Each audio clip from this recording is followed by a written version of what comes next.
Bu hech narsa emas. Hop yiqildi, oyog'ini o'tkazdi, sal turib bordi.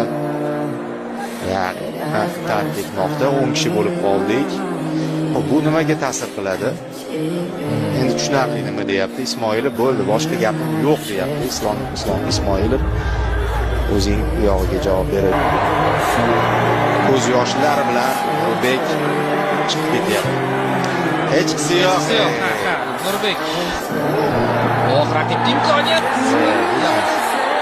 Jarima zarbasi berilsa kerak, chunki tashqari edi.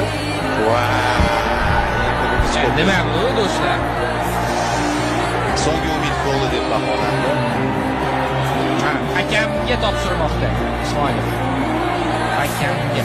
Bu Saymurodov. Hozir pressing qilishyapti yigitlar. Aziz to'rt burchak chizadi. Hali ham penalti. Ibragimov. Sen uchun biz hayajonlanamiz, sen hayajonlanma. Zarba! Aynan Rustamjonov katta sahnaga chiqyapti, boya aytganimizdek. Vaqtni cho'zmayapmiz. Yo'q, hujumga. Bu o'zbekcha futbol shunaqa bo'ladi. O'rgan Saudiya. Hasanov o'tdi. O'tdi, ichkariga kirdi. Yo'q, kirdi.